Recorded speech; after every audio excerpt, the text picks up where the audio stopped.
large national meetings. I don't remember do you know what yours have been? Yeah, we're higher. You're higher? Yeah, and we were actually shocked because we scored like 50% for financial integrity. Which is good. It's off the charts.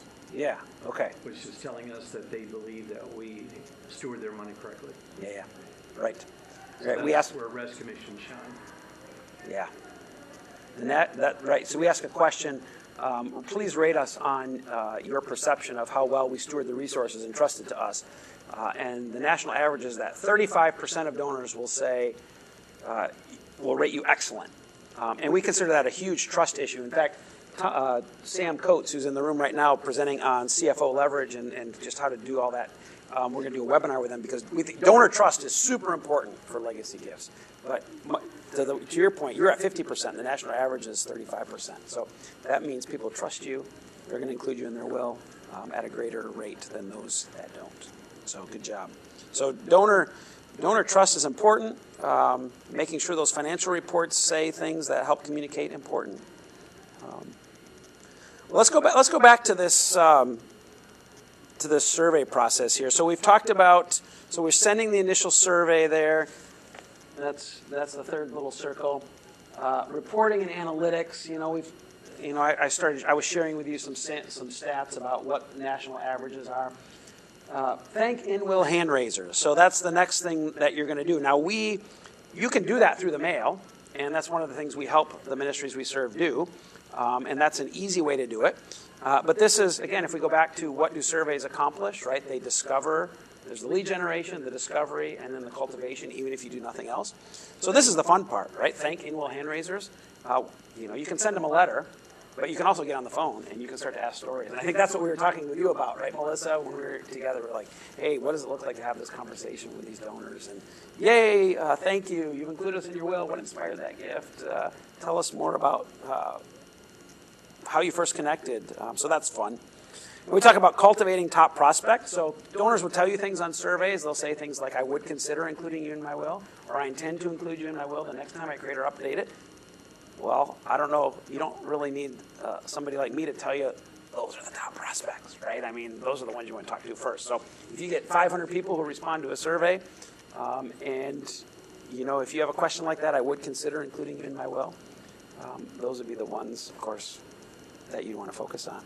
But here's the part that, again, is, I think, important to this. Donors will move even if you do nothing else. It's the 90-day, I don't know if you guys can see that right here, and the 180-day check-in letters. I recommend that you send check-in letters. We call them check-in letters. They're mini surveys at 90 to and 180 days out. It's a way to keep the conversation going. The trick about a gift in the will is that, and we like to say, legacy gifts are triggered by life events.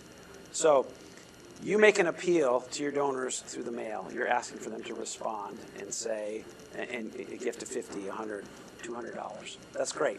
Giving Tuesday is the pinnacle of immediate response, right? We're looking to raise $20,000 today for a new freezer, or for a new, right? Like we're looking to raise that money today. Or you go to a major donor and you say, we have this need.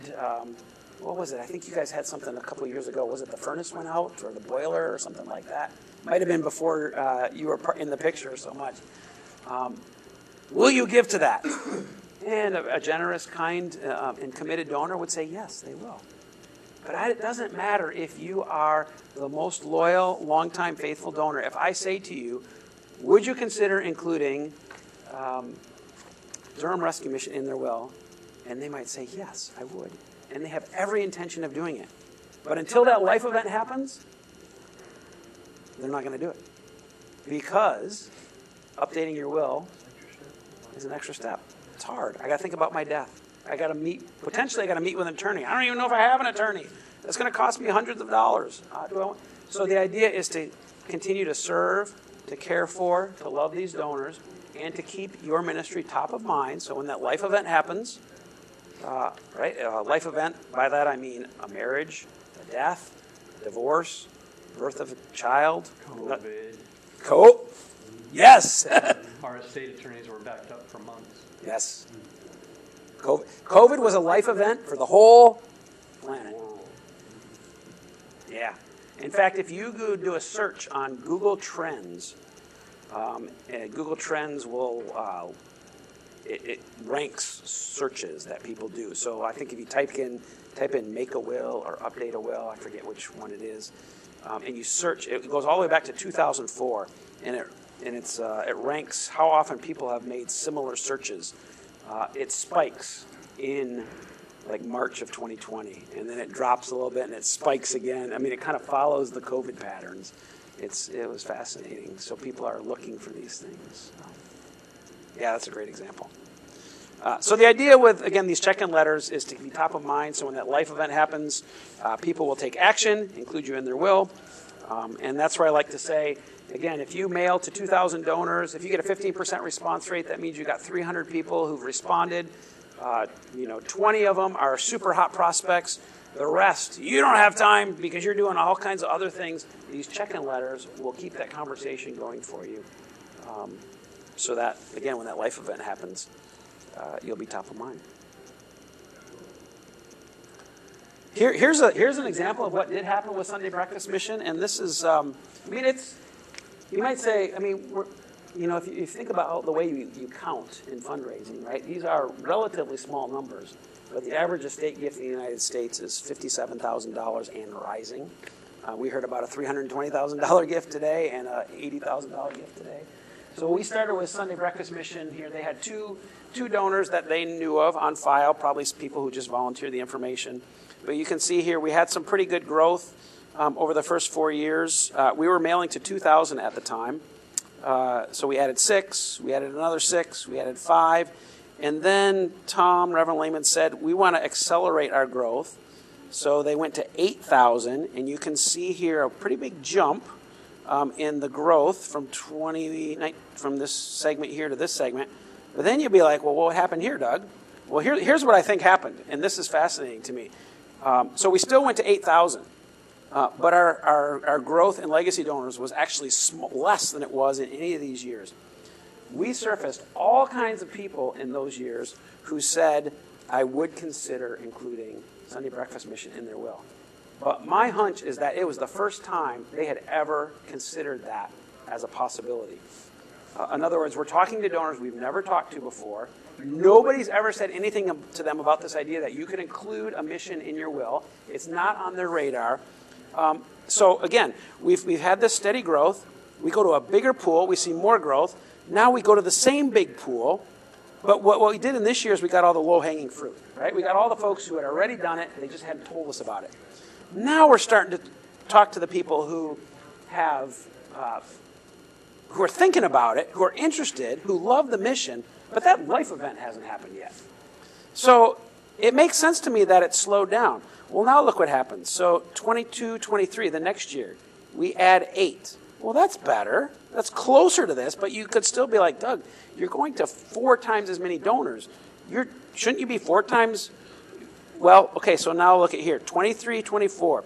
There's actually two different bars for that, and here's why.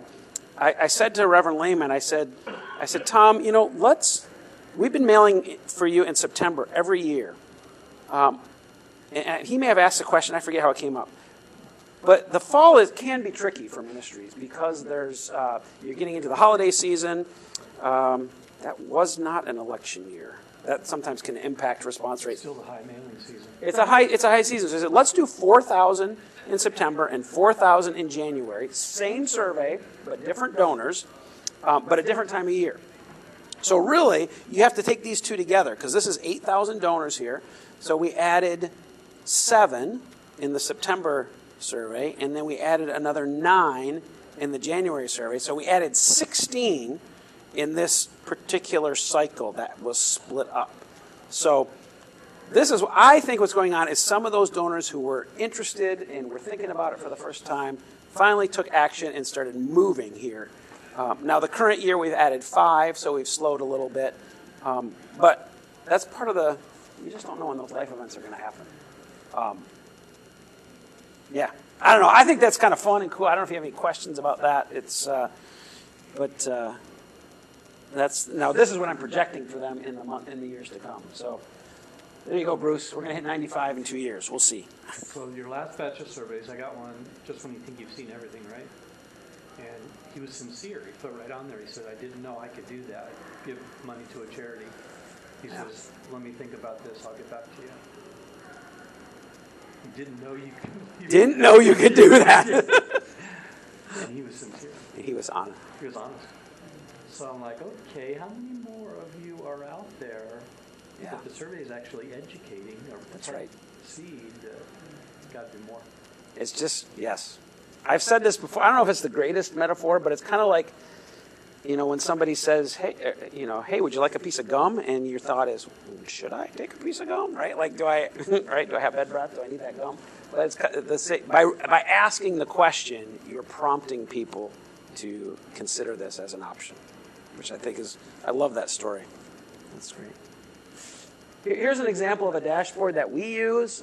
It's just a way to help you see how to think about the kind of growth that you get. So again, 8,000 surveys. This is the 23, 24 ones because we have the 16. So green is action. That's our way of saying they included you in their will. 89 is the interest. These are the folks that said, hey, they would consider, they intend to include. And so these would be your top prospects that you could start to focus on. So you can see how you go to 8,000 donors, you get a 10% response rate because you got 800 donors that engaged. This is how they start to break out. So these people, we would say, yeah, it'd be nice to talk to them in person, but that's going to really tax, if you have, 35 gift officers, maybe, but I'm guessing nobody here in the room has that, right? You'd be lucky if you have one. It might be the executive director. Reverend Lehman did tell me once he called every single donor. He hasn't done that in a long time, but these are the ones we'd say, and even among this, we can help you. You can rank these. You can rank them yourself. We can help you if you want that. But that's an example of what the growth looks like. So, yeah. I'll just pause here for questions. I do have this. If you want a Make a Will Month, and you have if those of you who work with us, you have access to this. But there's a free Make a Will Month kit you can scan here, and if you don't have it already, I'd love to connect with you on LinkedIn. But any questions about the work you're doing? And so if you do surveys for multiple years, Yeah. the survey will also show you movement. Yes. I think it's very important. Yes. That gives you or us, the Rescue Mission, Right. the action item. So in other words, they will move when they fill out the survey. The survey will show them moving from one category to the next category to the next category. And That's when right. that catches your eye, or at least it catches your eye. Right. And then you report back to us and say, hey, there's been some movement here. That's right. And then you know that they're reading, they're watching you, and they're more interested. Yes. What Dwayne's talking about is what we do for the ministries that we serve, and you can do this yourself too, is we'll track, so we'll take a donor who 4 years ago was in the orange group, what we call the awareness, and we'll track their movement over time to see, and what's fun is when you get somebody who's responded to, if you've done 5 years worth of surveys, they've responded 4 out of 5 years. 2 years they were orange, 2 years they were purple, the last year they were green. And you can track that movement, so you can see growth. So it's a way to see, one, it's kind of fun, but it also helps you kind of get a sense for, how donors move and how long it can take. Take 5. These all mail-in surveys? Yes. We do both. But their company sends us the whole batch all at once. So I may get 300-400 at a time. So I will mark my calendar, go to the table, sit there. And when I first started with you, I didn't do that. Okay. I regret it. Because, I don't know, it was the second year I finally started sitting down and doing it. And my eyeballs popped out of my head. When I finally took the time to sit down and read all the surveys and the responses, the different responses, and people that I'd known for years was surprised by the response, surprised by the notes. So it's very important that you sit down and read them And then, of course, there's the changes. They will note, this is how they will prefer. I couldn't believe they prefer to notify you a change of address through the survey. Right.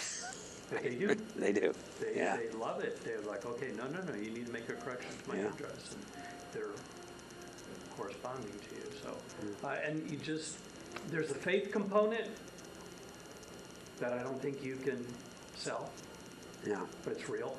If you invest in the kingdom of heaven where moth and rust cannot destroy, God promises us. So I look at your company as an investment into the kingdom of God, and He rewards it. Period. End of discussion. I can't prove it except show you my budget. Yeah. And show you the money that's coming in. And you cannot make it tangible. Last but not least, I'll tell you all the story that just happened a year ago. My office manager called me and said, you need to get down here. And I'm like, no, I'm busy.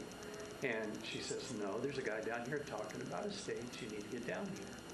And so I'm going, I stomp all the way down there and I walk in. You love it when those people challenge you, right? Like that, right? And okay, and I'm calming down. Who are you? Tell me who you are. What's going on here? And he says, I know a little bit about you. He says, not very well. He says, but the main crux of the story here is I just came from the doctor's office and he gave me 6 weeks. And I'm like, okay, so now I'm wondering, like, am I in the will or not in the will? And your brain goes nuts. Right. It's like, okay. And he says, I don't have a will at all. And he says, I need your help. And I'm like, okay, look, here's my card. Here, he says, no, now. he says, I got 6 weeks. He says, I need your help now. So I loaded him up in the car. I took him over to the estate attorney, walked in. Hey, Dwayne, how you doing? I says, I just met this. Here's my new friend, da-da-da-da. Yeah. And it was a small estate. But sure enough, 6 weeks later, he was gone. Wow. And so you don't know where these things are going. Yeah. You don't know the brain or what it planted in their brain. I have no idea. But you drove him to the attorney's office. That's wow. Cool stuff. Yeah. But he trusted you enough. He did. He trusted you enough, not just to make the gift, but to come and... He trusted me that the attorney I was recommended would take care of his estate. Yeah. Yeah. Like, I don't have any more time to think about this. That's crazy. So be prepared. Be prepared. It's fun. When I started doing this, because I'd been in parish ministry for 14 years, and just that's what I knew. And I thought, well, this is interesting. Couple of things that stood out to me. One, I spent my life in parish ministry helping people move from awareness to interest to action when it came to knowing Jesus, right? Like people on the outside of the church finding their way to like being, if you think about what Rick Warren would do, if you know his model with the bases and kind of walking around. I think it's a version of this, right? Like you get more invested in the ministry until finally, you're not just a friend, you're a family. But what really keeps me going is the stories that I hear, when you guys tell me about $320,000 gift, the story you just shared, I mean, I know what it's like to be in a ministry, and we had built a $3 million building, and we were a 250-person congregation, and it's like, but it's California and the real estate, like, what are you going to do, right? Like, we needed a spot to call home. And to hear when these gifts come in, again, I mean, I think the other story, and I don't know if you know this, Bruce, was Reverend Lehman called us, this is 2018, 2019-ish, and there was a donor who had been receiving the surveys but had not indicated a gift yet. But he was one of and we sometimes talk about for every one who tells you, there's another 4 who've taken action and have done it, but they won't tell you. Well, he was one of those who wouldn't tell you.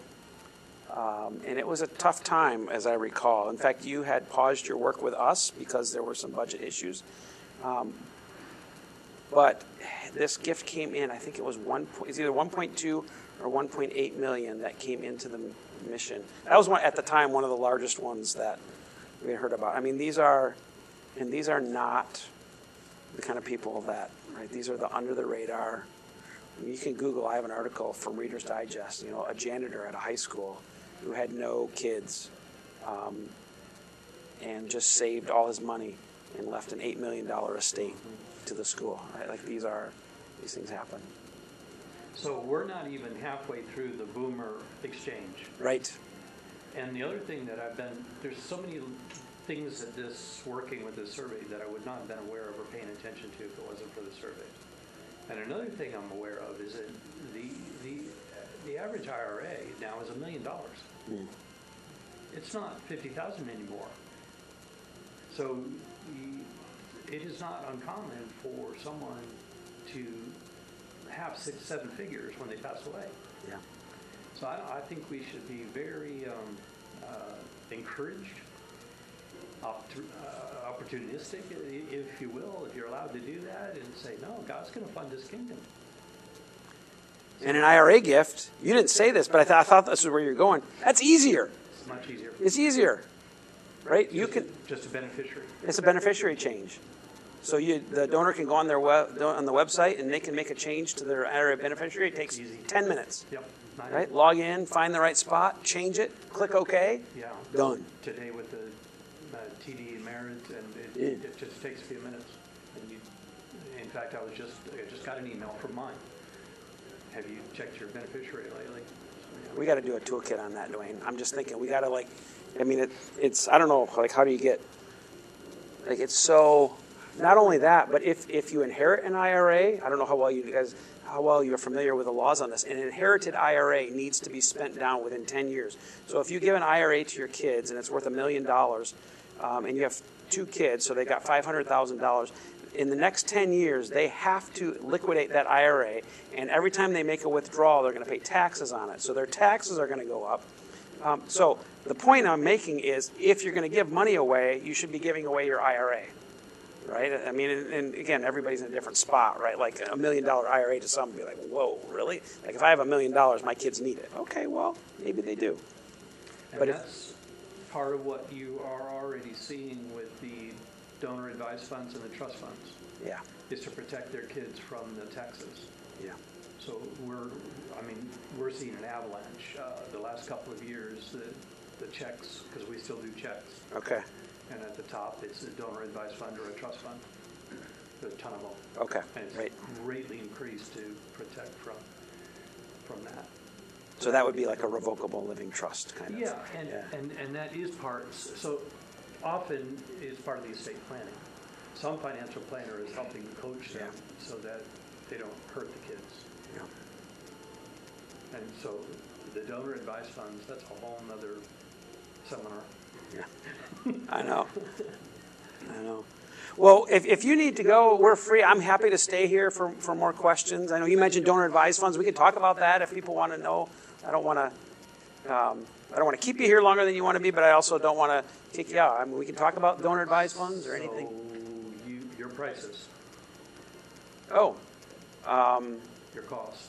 Yeah, we do it based on pool size. It's a retainer model. So if you want to do like a 2,000 person prospect pool, it's about $25,000 a year for that. Bingo. That's exactly what we pay. Okay. All right. And that includes we manage this whole product for you, the surveys. We also have lots of content like toolkits and so forth, and messaging that you can use to help raise awareness for it. And it was, if not the most heated, one of the most heated debates in my board ever. Is that right? Absolutely. Like, should we do this or shouldn't we? I don't know what the trigger was. I thought it was a slam dunk. I thought when I presented, no problem, it's only 25,000. And there were some people that were dead set against it. In my church, there were people against it. Wow. I'm like, wait a minute, this is God's kingdom, this is God's money. No, you shouldn't do that. What? I'm not, in the church I think it was different reason, different motive, like you shouldn't be asking me for my, whether I'm going to do a will for the church or not. But at the board meeting, I still haven't figured out to this day why it was such a hot topic, why it was such a hot button. But there was a couple of board members that did not like this. Huh. Well, sometimes people think it's a private matter and we shouldn't be talking about it, I guess. I found out how sensitive they were. Yeah. Right. I mean, you don't ask, you don't get, right? So that's. Did you have a question, Bruce? Well, just as a little plug for Doug here, with the materials that he makes available and sends out and such, there's always an article. We'll put an article in our newsletter. We'll put a little banner. You know, think about us for your will, or in the newsletter. Depending on our self-made cycle, we put slips in receipt envelopes. You know, a couple times a year, we'll put one of his little article things in the envelope. Or in the newsletter. Yeah, so using the tools that he gives us, or we pay for them, but but using those tools that are provided has been kind of handy. Mm-hmm. Good. Glad to hear. And it's an avenue that we don't have the manpower to touch. Mm. So you're like hiring another staff person. Right. That's what we would hope. That would be like hiring a staff person at less of a cost. And I think that was my final straw that swayed the board. Okay. For $25,000, that's a staff person. That's Right. a development person. Right. And a full-time development person would be 4 times that. A whole lot easier. Yeah. And then 4 times. Can I come and work for you? Well, I'm thinking benefits, and then I don't know what you're making, but it also helped out. And again, this is God, not you. Within 30 days, we got a gift. wow. Thank you. Yeah. Paid for the first year. But no, it's out there. When God says He owns all the cattle on the hills, He means it. Yeah. It's out there. But I do believe that your ministry helps us, even those of us that are in development, and there's not enough of us to go around. We don't ask intentionally, especially about this subject. Right. By the way, are you going to die soon? Really? No. So the survey gives us that link to ask intentionally and get somebody to go, hey, honey, did we do a will yet? Yes. So, yeah, it works. Good. Well, thank you for the plug. And if anybody here wants to do it, again, you can run and I don't want just to be about that, but if you can run the 12-12-12, you can figure out if you want to grab some of the material on the back counter on your way out and take a look at those samples. You're free to do so. Have you approached either association about doing their own? On the association level, not on the restoration level. Oh? We have not. I think you should broach the subject. Huh. I think we've missed the boat. Yeah. Yeah. Because I'll bet you some of the legacy gifts for the association level would be far greater. Wow. On a national level. Yeah. That's a fascinating idea. The Citygate Network and GRMF. So if you need me to talk to Tom for it, yeah, Okay. I think they should do it. Well, thank you, Dwayne. Okay.